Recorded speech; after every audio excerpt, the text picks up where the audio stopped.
I'm here with an amazing woman, Kim Thomas. She is the Executive Director for CASA for Douglas County.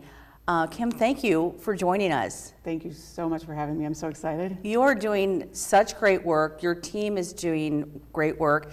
Your team, your volunteers, we're going to talk a little bit about your volunteers. Just what an important organization that's just come to be, over the last 20 years, because you're celebrating your 20th anniversary this year. Yay, yes. Yeah. So what is CASA? So CASA stands for Court Appointed Special Advocates. And really what we do is we're the voice of kids in foster care. Our organization trains volunteers, kind of gets them to that process where they feel comfortable, and we match them up with kids who are really going through a tough time in their life, and they get to go to court, be their advocate, be that voice that often gets missed in the system. Yeah. And I know, so this is a locally, but it's also nationally.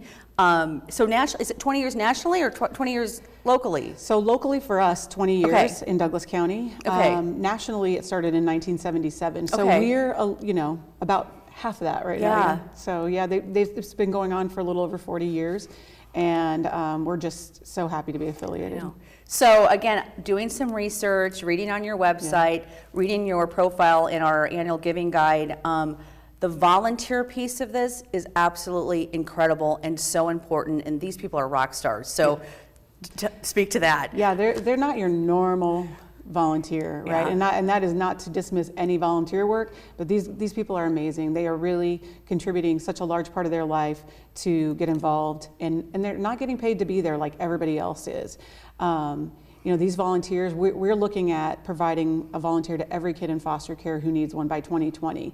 And we have over 200 volunteers working towards that goal right now. We need some more, and we're just continuing to push, and this kind of opportunity to reach out to people is so important to us. Well, and take me through, because I was reading, what do you have to go through a training program, and then every year you have to have an educational kind of educational program. So just walk me through the process of being a volunteer. Yeah, so if you're interested in being a volunteer, we come in contact with people in various ways. We're out in the community, or you look on our website, complete an application, and one of my staff will reach back out to you within 24 hours and set up a time to meet with you. So we do extensive background checks.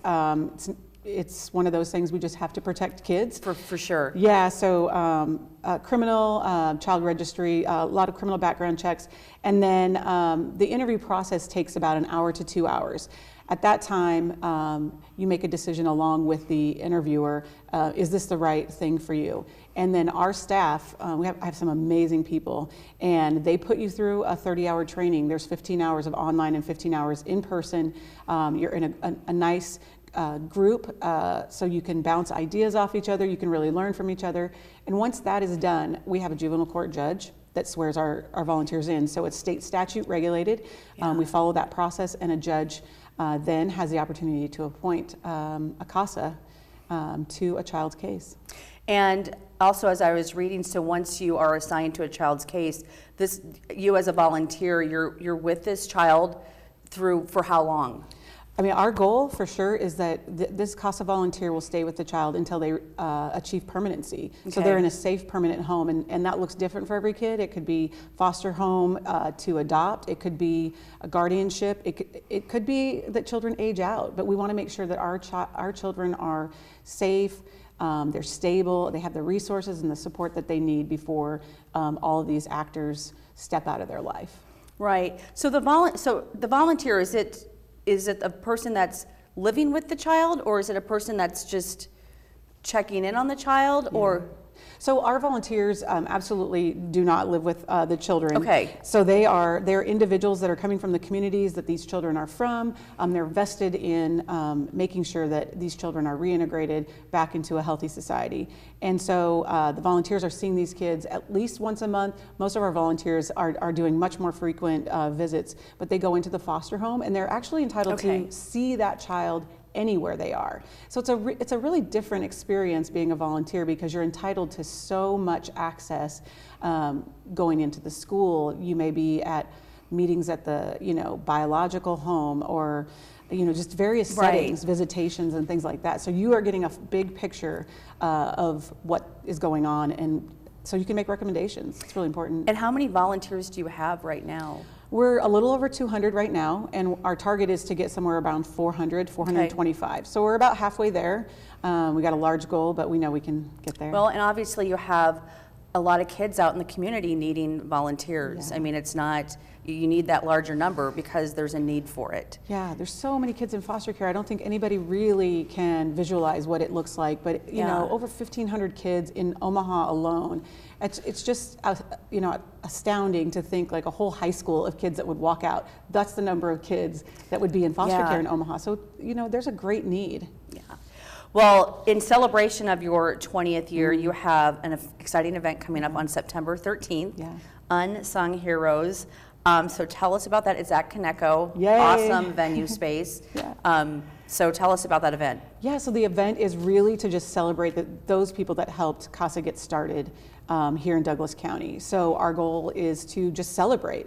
It's Thursday, September 13th, like you said, at Coneco, and we are going to have our CASA volunteers be the VIP for the night. I love it. So sponsors, you know, normally get the VIP treatment, but it's our CASAs for the night, and our sponsors get to come see our VIPs. So we'll have a VIP session ahead of time from 5 to 6, and then 6 o'clock starts the program. And we have 7 honorees, and so we'll be giving them some of our accolades. We just feel like they're the most amazing people. And there's also a couple other people that are have been critical in getting the program started. Right. So people can purchase tickets for the event. Go to your website. Just go to the website, casaomaha.org, and we have the information there about purchasing tickets. And if you want to be a sponsor, you can also still do that. Low as $1,000 for sponsorships, but it's a great benefit. Gives you a good opportunity to kind of share the word with some of your friends, bring people that would be interested in this cause. Yeah, how much are tickets? $75. Okay, yeah. Not too bad. And not too bad at all, no. Volunteers, you can also purchase a ticket for a volunteer, which is awesome. Oh my gosh, I love that idea. Purchase ticket for a volunteer, I love that idea. Well, again, thank you so much for coming on. It's just such important work, and and volunteers are so important to your organization, as they are to every organization, but it's just, there's something, you know, the commitment that this group of people that really has to give, they have to be all in. I mean, you have to be all in for CASA. So, well, thank you again for coming on, and I'm excited for the event on September 13th. So again, you can go to their website to buy tickets, and we hope to see you on the 13th.